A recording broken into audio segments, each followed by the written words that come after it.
സമ്മർദ്ദം കുറയ്ക്കാൻ മനുഷ്യർ പരീക്ഷിക്കുന്ന വഴികൾ ഇനി ആർട്ടിഫിഷ്യൽ ഇന്റലിജൻസ് ചാറ്റ്ബോട്ടുകൾക്കും വേണ്ടിവരുമെന്ന് പഠനങ്ങൾ. ചാറ്റ്ബോട്ടുകളുടെ പെരുമാറ്റത്തിൽ മാറ്റം വരികയും അവ തെറ്റായ വിവരങ്ങൾ നൽകുന്നതുമായാണ് ഗവേഷകരുടെ കണ്ടെത്തൽ.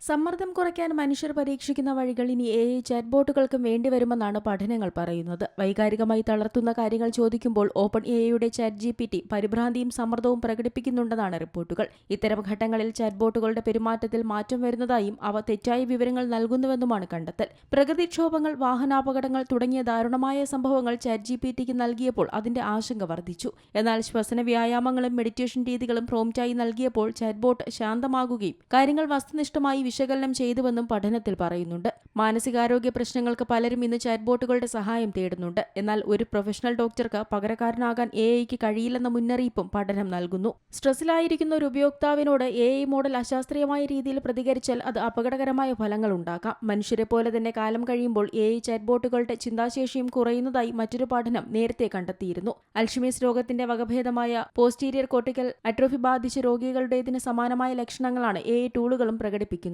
ഭാവിയിൽ സങ്കടത്തിലോ വിഷമത്തിലോ ഇരിക്കുന്ന ഉപയോക്താക്കളോട് സംസാരിക്കുന്നതിന് മുൻപ് ChatGPT സ്വയം ശാന്തനാകാനുള്ള സാങ്കേതിക വിദ്യ കൂടി വികസിപ്പിക്കേണ്ടി വരുമെന്നാണ് ഗവേഷകർ പറയുന്നത്. News desk C Malayalam news.